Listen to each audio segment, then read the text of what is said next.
So we got the film, and we got the key, and now I'm going to take the key, and I'm going to take the film, and I'm going to go actually turn around and probably put the film... Wait a minute, do I have the film now, or is it, like, filed away inside of my other pocket that is apparently infinite, whereas this one other pocket I apparently have can only carry 8 slots. That makes a lot of sense in adventure games. That's why I love adventure games. Oh, wait, there's that one door that I can open, I think. That's always this thing with this, is that, like... Every door, it's not like when I look on the map, it'll be like, this door's the diamond, this door's open with the heart, this one's open with the spade. It's like, no, you gotta go and you gotta seek it out. So I keep having situations where, oh, this one just doesn't even have a lock. I keep having situations where I'm all like, did I go through this door already? I don't know. I gotta start shoving keys in all these doors. Shoving keys. Shoving. I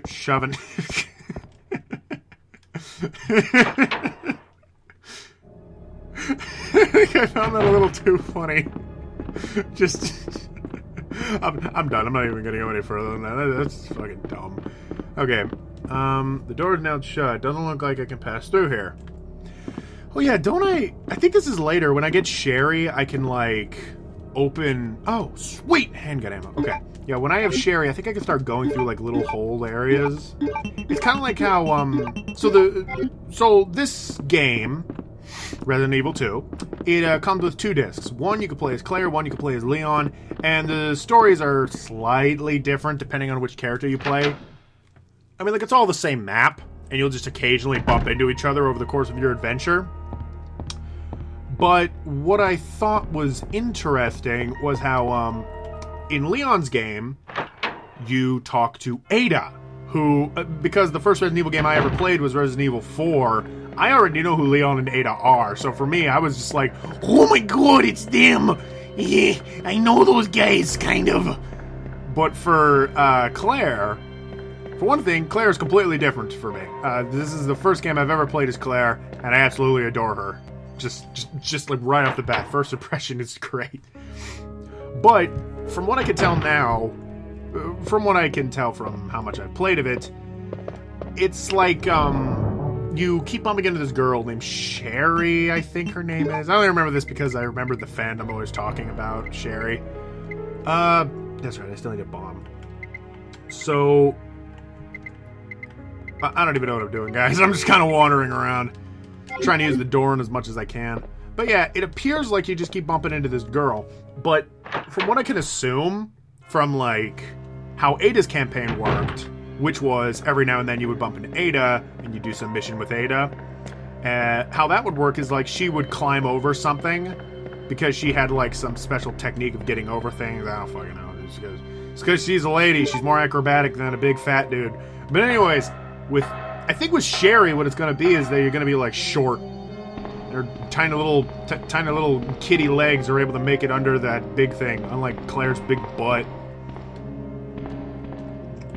Once again, I still have no idea where I'm going. Do I still have the precedence key? Wait a minute, I lost the... Oh.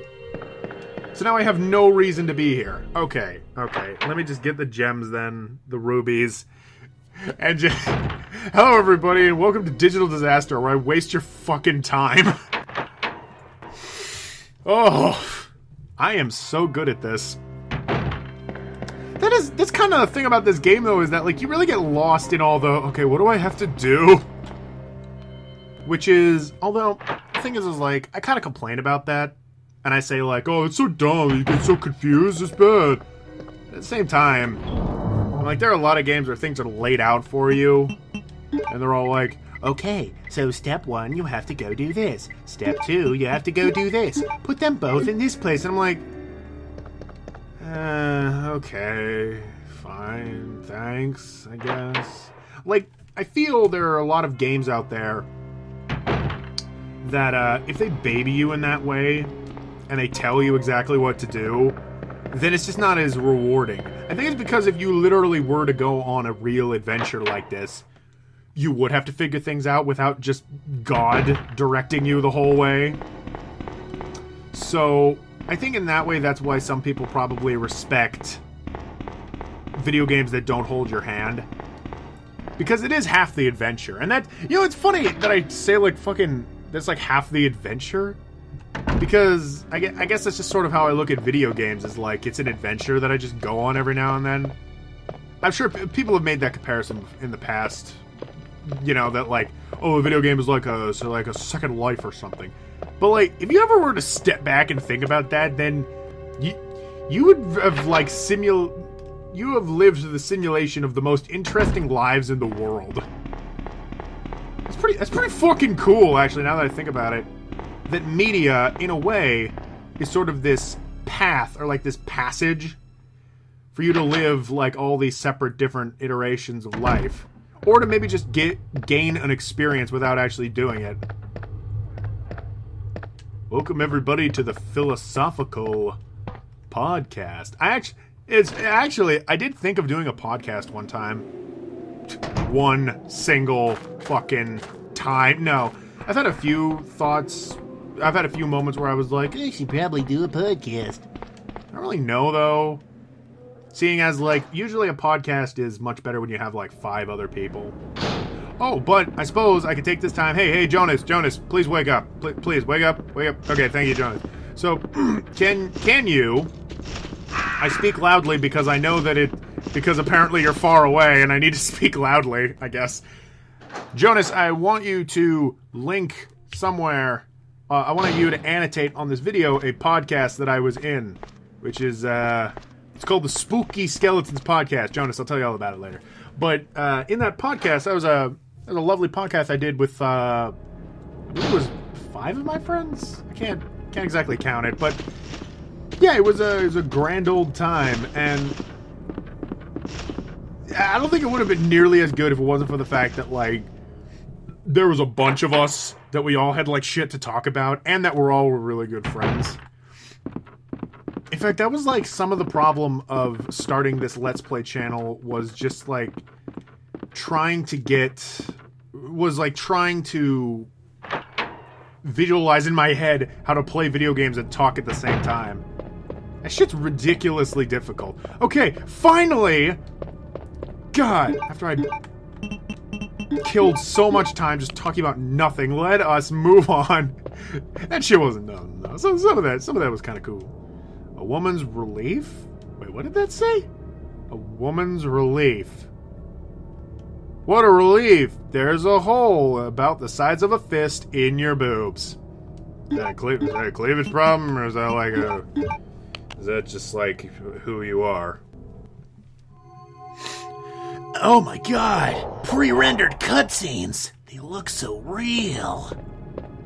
Alright, what are you? Oh, I got half of a blue stone. That's fun. No key, I see! Well, time to go home. I mean, oh god! I kind of wish I had a key right now! So that I knew where the fuck I'm going. Yeah, I need an explosive. Explosive ain't in there, as far as I know. So, wait a minute. If this helicopter broke through the wall here, but then the game is claiming there's a door here that leads to a room, we both know what that helicopter looks like because it crashed through, and that's the outside. Unless that was a different helicopter. That room should be broken. What's going through my head right now that makes me want to go through this room? Besides the fact that I heard a lady crying in there. She's probably crying because she's dead. Because the room is destroyed because a helicopter fell through it. I have no idea. I can barely comprehend my initial motivation throughout this whole game. But at least we're finally collecting almost all of the pieces. The Eagle Stone, the Serpent Stone, and half of the Blue Stone, which we'll no doubt be the,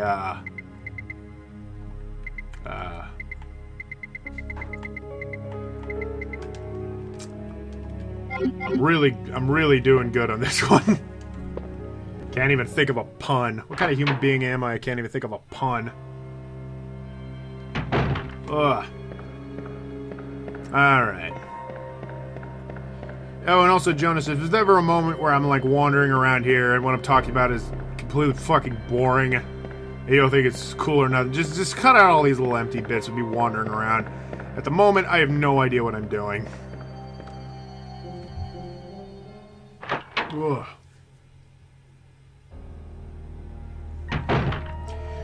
In fact, actually, while I got this moment here, instead of cutting anything, how about I just call it a day? For now. And then I'll get back to you when I actually know what I'm supposed to do. Because we actually are at about that done marker. So, violently drop my controller. And I will see you all in the next one. Goodbye.